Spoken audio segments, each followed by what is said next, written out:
Hola amigos, ¿qué tal? It's Joy here from Spain Speaks with a weekly review video with Johnny. Go through some of the things that have caught Johnny's attention this week here in Spain. So let's go to the video. All right, Johnny, how are you today? Good, Stu. Some warm days in Madrid recently, right? Getting really warm outside. Well, you can notice that things are starting to heat up exactly. What was it today, around 30? Yeah, about 29, 30, yeah. It's almost time to put the aircon on in my apartment. Yeah, the funny thing is here with the temperatures is that it gets hot, late in the afternoon, that peak. You sort of notice the peak heat around 4 or 5 p.m. At least I do anyway. Yeah. I have a west or south facing apartment as well, so I get sunlight in the afternoon, like you say, and yeah, my flat gets really warm. You've got air conditioning? I've got energy efficient air conditioning, which they're setting onto the air conditioning setting in the building this weekend. All right, good, good. Yeah. So you're going to be able to withstand the hot Madrid summer. Yeah, fingers crossed. All right, good. So what's on the agenda this week, Johnny? Yes, talking of hot weather. So Boris Johnson is discouraging UK tourists to travel to amber list countries, which would include Spain. And the TUI boss, meanwhile, is predicting 4 million Germans that will travel to Spain this summer. Only 4 million? Yeah, it's 75% of the pre-pandemic demand. Okay, is what I read. But still, yeah, if you think Spain's principal tourist groups, it's people from the UK, people from Germany, and then probably the Nordic countries, the Netherlands and France as well. Yeah. But yeah, forecasted a good recovery for the German tourist sector. Well, for German tourists to come to Spain. That's what I mean. And yeah, the Canary Islands and Balearic Islands with their low incidence rates are set to benefit from this. Yeah, I read this morning that the tourism minister, Ms. Maroto, is expecting 45 million tourists this year. So that's about half of the pre-pandemic amount. I think something like 88 or something pre-pandemic. So 45 she's expecting. But obviously that's going to take a hit if people from the UK aren't allowed to come, or they're advised against coming because of that amber list scenario. But I think that's changeable, right? The amber list I believe rankings. It's reviewed regularly. Yeah, I believe it's reviewed regularly. Okay. I think Portugal maybe has been moved list recently as well, following the situation there. Portugal's green though, isn't it? It was green, yeah, or it may still be green, but I know that the UK were reviewing it, given the change in the situation there. Okay. But yeah, Spain for the moment finds itself on the amber list. That can be reviewed, but if it's not, if that doesn't change, then probably other countries in the Mediterranean will maybe benefit from the demand that Spain would have otherwise had if it was on the green list.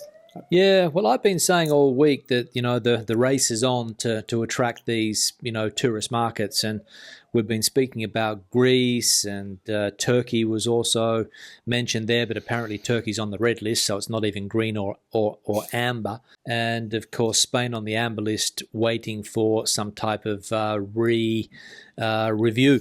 But I saw the tourism minister again, to mention her again. She was trying to organise a corridor with the UK, negotiating with the UK for a safe corridor to the Balearics and the Canaries. So I don't know whether that's going to be successful and whether they can be put onto their own green list. Yeah, it's a good question. I know that the Valencian community was trying to organise that travel corridor as well. And it's not that you can't travel to an amber country destination. It's just that you do have to quarantine in your home on the way back for 7 days. And then red list countries like Turkey, you said, it's government approved accommodation confinement. So that's going to cost a lot of money. But I think most people will probably want the convenience of just being able to go somewhere on the green list and then resume normal life when they get home. Yeah, well, that would be the ideal situation if you're looking to go on holidays. That's right. But I suppose the PCR test question also comes into it, that you have to pay, you have to fork out a lot of money for 2 or 3 of these tests. France announced that they're going to offer free tests, so that's a bit of the cost taken away. Spain said that they can't afford to do that, so that's going to be interesting.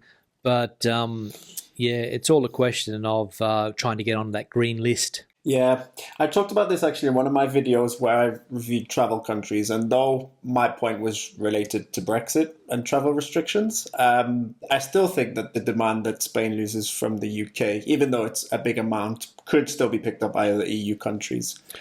Yeah, it could be. It could be. It could be. I don't know.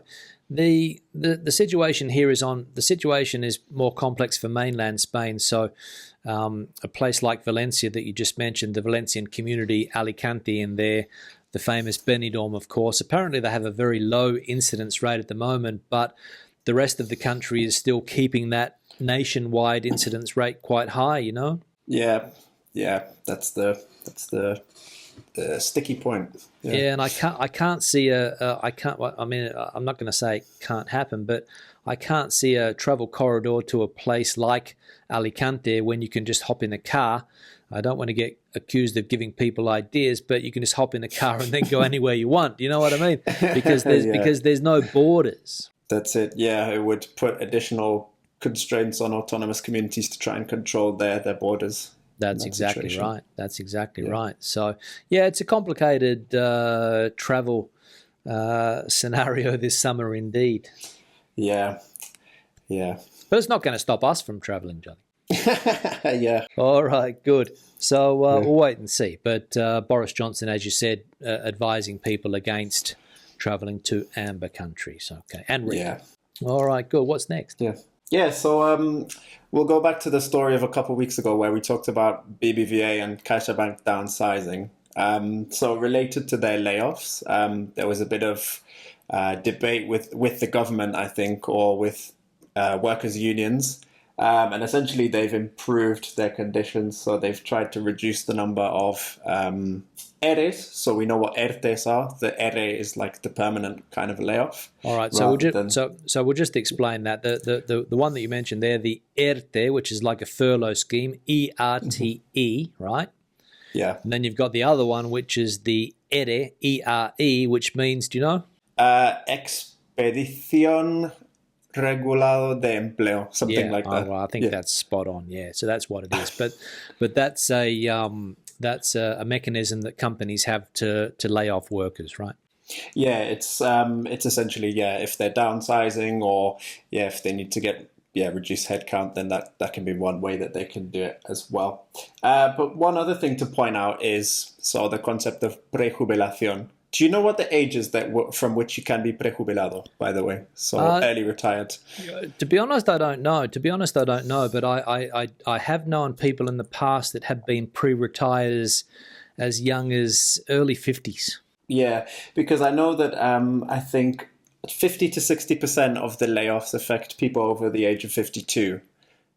So they are looking to pre-retire a lot of those people. Yeah, well, it's all the system that they have here that especially the big companies, they prefer to go for the pre-retirement option in order to help people, let's say, get to that full retirement age at 66 or 67 or whatever it is, rather than firing people and leaving them to the market, and it has been taken advantage of by, in particular, banks a lot in the past. I think we mentioned this a couple of weeks ago, Johnny, but the banking sector has shrunk by about 100,000 people over the last 10 years, and a lot of people have gone into pre-retirement schemes, I imagine. Other people that I know after that crisis in 2008 also were pre-retired. Yeah, the thing with pre-retirement is you get 50% of your pensionable salary up until the pension age. Whereas opposed to someone where they lay off, they probably get a severance package, any untaken holiday, and maybe other benefits. So yeah, well, I think people can negotiate the pre-retirement packages as well, though, can't they? I think I've even heard that it's up to 80% of their base salary. Oh, okay. Yeah, I'm not sure about that, but interesting to know. Well, like I said, I'm not sure, but I think from what I've heard in the past, because I was, working with a bank there for a while, and I think that they went through quite a heavy pre-retirement page and a pretty heavy pre-retirement stage, and they were talking about pre-retiring people with, I think, 80% of their base salary. Yeah, but I could be wrong. Okay. Yeah. Okay. But the severance pay in Spain is also quite generous, or it has been traditionally. I'm not sure what your conditions are for severance pay, but it's a certain amount of days per year worked up and a maximum amount. So it can also work out to quite a lot of money. Yeah, it can. I've had a look on the internet just to see what the general conditions are. It obviously varies by company, but yeah, it does seem to be quite. I think it depends on the number of years you've worked in a country and in a company as well. Yeah. But there were some changes a few years ago, so the conditions might have changed. I know they brought down the amount of days that they have to pay you. That was part of that labour reform back after the last crisis, because it was considered to be too generous. Okay. Yeah. So today, I'm not sure. Did you also mention some other companies that were pre-retiring, or apart from the banks? Yeah, I think there was Adolfo Dominguez announced some, and Sabadell. Well, Sabadell is another bank, obviously, but yeah, Sabadell have also been in the news about that. Yeah. So Adolfo Dominguez, that's a fashion retailer? Fashion line, yeah. Fashion retailer. Okay, good. Yeah. So they're also talking about laying people off. Does look like it, yeah. Yeah. Well, I'm sure there's going to be more. I'm sure there's going to be more. Yeah, I mean, these companies that we just said, Adolfo Dominguez and Sabadell, they're not on the levels of CaixaBank. It's much lower. I think 50 for Adolfo Dominguez and then 500 for Sabadell. So workers. Yeah. So it's not quite, CaixaBank numbers, but it is, that's still. Yeah, so CaixaBank was what? Just refresh my memory. 8,000 or something, was it? About 8,000, yeah. Yeah, okay. Yeah, so huge amount of people. Yeah.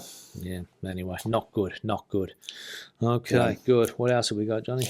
Yeah, well, let's move on to the good news now. So the restaurant sector is back in the recovery phase. So March and April were a really good month because there was increased consumer confidence. I think in most autonomous communities as well, restrictions started to reduce around this point. So it made it possible for consumers to go back out.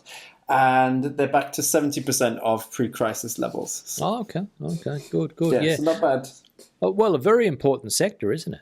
Yeah, definitely. I mean, particularly within the coastal region, the tourist sector, but also if you think in cities like Madrid, Barcelona. But yeah, restaurants are a big part of life in Spain, and they generate a livelihood for a lot of people. Yeah. Well, they do, yeah, because of that that strong lunch culture, I suppose. That's one of the reasons, and a lot of people like to go out for dinner as well. But a lot of bars and restaurants, they live off that menú del día, or people going there for lunch every day. That's a huge thing. Are you a fan of the menú? The menú del día. I tend to go for items from the main menu. Okay, you prefer a la carte. A la carte, yes, I prefer that. But I do need to try a menú del día sometime. I tend to eat at home most of the time. Okay. So yeah, it's the occasions when I lunch out are quite rare. But do need to give a menú del día a try. I because teaching English, I get to in the past, you get to work in a lot of companies, teaching English. And I remember I spoke to a guy once who'd been working for the same company for the last 25 years, and he'd had the same menú del día. Obviously, it varies on a daily basis. But he'd gone to the same restaurant for the last 25 years, Monday to Friday, hadn't missed a day, except on a couple of occasions when he was sick. But every day of his working life going to the same place. That's dedication. That's it, and and obviously the menu changes from day to day, and you get a summer menu and a winter menu and things like that. But that's loyalty. But a lot of people are, they do eat out every day, especially lunch. Yeah, I mean less so now, obviously, because most of us are working at home, and there's been restrictions. Restrictions around all of Spain, so it's been less possible. But I think, people who are now maybe starting to go back to the office, there may be some of them, maybe looking to catch a menú del día while they're in their lunch hour. What does your company do? Do you have a canteen situation where they offer lunch to the employees? Yeah, we have a canteen, in our company. And what is it, like a menu type setup, or you can choose? I think you do, I think you do have a menú del día. But as I was only at the company for a short time before the pandemic, I was still getting used to the way the system worked. Okay, you weren't used to the menú del día. Yeah, not quite. I know there's another system they have also where they give you like lunch vouchers. So have you seen those as well? Yeah, they were in when I was in France. Not the company that I worked for, but a lot of other companies that my friends worked in. They had these restaurant vouchers. from their Sodexo, companies I that they think. could use. I think that's one Yeah. of the Oh, main yeah, ones. yeah.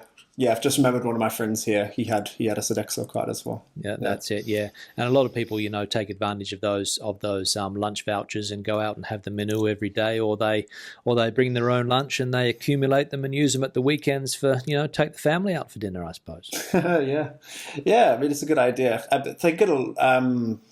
Maybe it's a common thing in Spain that you get like a lunch allowance within your contract. Yeah, seems to be quite common. I know. Yeah, a lot of people have that in their contracts. That's exactly right. And companies with a certain amount of workers, I think, have to either have to have a canteen or they have to give lunch vouchers.